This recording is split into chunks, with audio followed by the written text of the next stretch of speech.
अवामी मुस्लिम league के सरबराह और साबिक वज़ीर दाखिला शेख रशीद अहमद मोटरवे से गिरफ्तार। पिंडी पुलिस ने इस्लामाबाद के थाना अपारा मुंतकिल कर दिया। पुलिस की जानिब से शेख रशीद को थाने से मेडिकल के लिए पॉली क्लिनिक अस्पताल मुंतकिल किया गया। पुलिस हुकाम का दावा है कि शेख रशीद नशे की हालत में थे। शेख रशीद के पास से महंगे ब्रांड की शराब, M4 राइफल, क्लाशनकोफ और ऑटोमेटिक गन भी बरामद हुई। FIR के मुताबिक शेख रशीद ने इल्ज़ाम लगाया है कि आसिफ जरदारी ने इमरान खान को कत्ल कराने के लिए दहशतगर्दों की खिदमात हासिल कर ली हैं, जिसका मकसद आसिफ जरदारी को बदनाम करना है। शेख रशीद को जिस्मानी रिमांड के लिए आज अदालत पेश किया जा रहा है। जुडिशल मजिस्ट्रेट उमर शबीर की अदालत के एतराफ़ में सिक्योरिटी हाई अलर्ट। गिरफ्तारी के बाद शेख रशीद अहमद ने कहा है कि मैं नशे में नहीं हूँ, ज़िंदगी में कभी शराब नहीं पी। मेरे सब मुलाजमीन को पुलिस ने मारा है, मेरे घर से सब चीज़ें लूट लीं। उनका कहना था कि पुलिस सीढ़ियाँ लगाकर घर में दाखिल हुई, पुलिस ने मुझे ज़बरदस्ती घर से उठाया। ये सब राना सनावला के इमा पर हुआ। थाना अपारा के SHO को नून लीग ने लगाया है और राना सनावला ये सारा काम करवा रहा है। मेरे साथ ज़्यादती की गई, हक़ की फतह होगी, हम इमरान खान के साथ हैं। इमरान खान की शेख रशीद अहमद की गिरफ्तारी की मजम्मत। चेयरमैन PTI ने ट्विटर बयान में कहा कि इतनी मुतासबाना निगरान हुकूमत तारीख में कभी नहीं आई। शेख रशीद की गिरफ्तारी की मजम्मत करते हैं। साबिक वज़ीर आज़म ने कहा कि हमें सड़कों पर आने पर मजबूर किया जा रहा है। क्या मुल्क ऐसे वक्त एहतजाज का मुतहम्मिल हो सकता है जब इम्पोर्टेड हुकूमत के हाथों दिवालिया हो चुके हैं। मुबैना बेटी छुपाने पर इमरान खान नाअहली केस में लार्जर बेंच बनाने का फैसला। नाअहली केस में इस्लामाबाद हाई कोर्ट ने लार्जर बेंच बनाने का फैसला कर लिया। Chief justice Islamabad high court Aamir Farooq के रूबरू समात में इमरान खान की जानिब से वकील अबूजर सलमान खान अदालत में पेश हुए। दौरान समात इमरान खान के वकील ने नुक्ता उठाया कि आपकी जानिब से 2018 में केस सुनने से माजरत की गई थी। चीफ जस्टिस ने इमरान खान के वकील से मकालमे के दौरान रिमार्क्स दिए कि आपकी जानिब से बेंच पर एतराज़ उठाया गया है, जिस पर इमरान खान के वकील ने कहा कि आप बेहतरीन जज हैं, हमने सिर्फ मालूमात सामने रखी। अदालत आलिया ने केस की समात 9 फरवरी तक मुलतवी कर दी, जबकि केस की आइंदा समात लार्जर बेंच के रूबरू होगी। सहाफ़ी इमरान रियाज खान एक बार फिर गिरफ्तार। इमरान रियाज खान के वकील मियां अली इशफाक ने इनकी गिरफ्तारी की तस्दीक करते हुए कहा कि इमरान रियाज को लाहौर एयरपोर्ट से FIA साइबर क्राइम विंग ने गिरफ्तार कर लिया। इन पर दर्ज मुकदमे की तफसील नहीं बताई जा रही।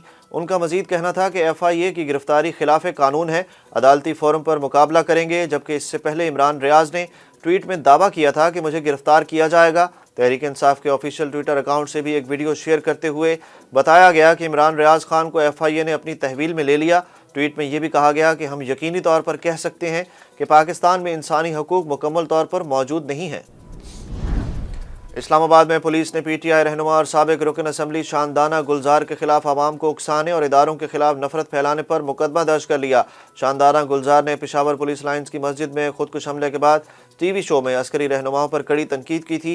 वफाकी दारुल हुकूमत के वमन थाने में ज़ाब्ता फौजदारी के तहत ये FIR मजिस्ट्रेट अब्दुल हादी की मदद में दर्ज की गई। शानदाना गुल के खिलाफ मुकदमे पर तहरीक इंसाफ की जानिब से रद्द अमल में कहा गया कि हुकूमत हर इस शख्स से डरती है जो सच बोलता है। तहरीक इंसाफ के रहनुमा फवाद चौधरी को अडयाला जेल से रिहा कर दिया गया। ज़राए के मुताबिक रिहाई से कबल अडयाला जेल में फवाद चौधरी का तिब्बी मुआयना किया गया। जेल अस्पताल के अमले ने फवाद चौधरी को सेहतमंद करार दिया। इस्लामाबाद के एडिशनल सेशन जज फैज़ान हैदर गिलानी ने फवाद चौधरी की ज़मानत मंजूर की थी। एडिशनल सेशन जज ने फवाद चौधरी की मशरूत ज़मानत मंजूर की।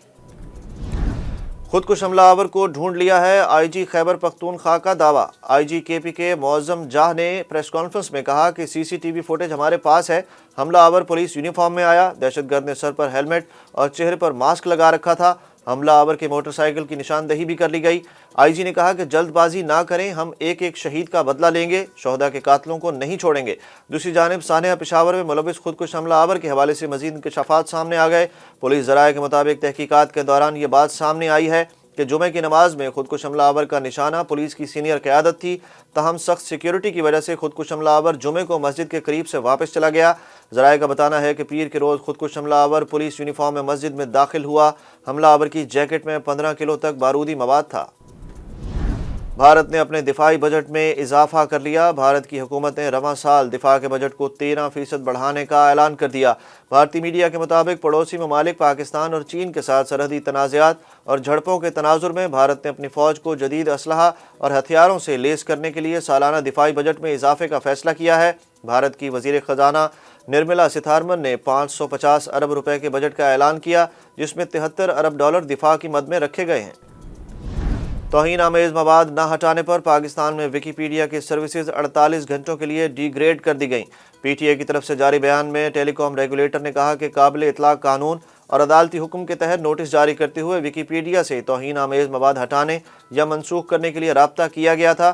ویکیپیڈیا کو سماعت کا موقع بھی دیا گیا، مگر اس نے نہ تو توہین آمیز مواد ہٹایا اور نہ ہی اتھارٹی کے سامنے پیش ہوا۔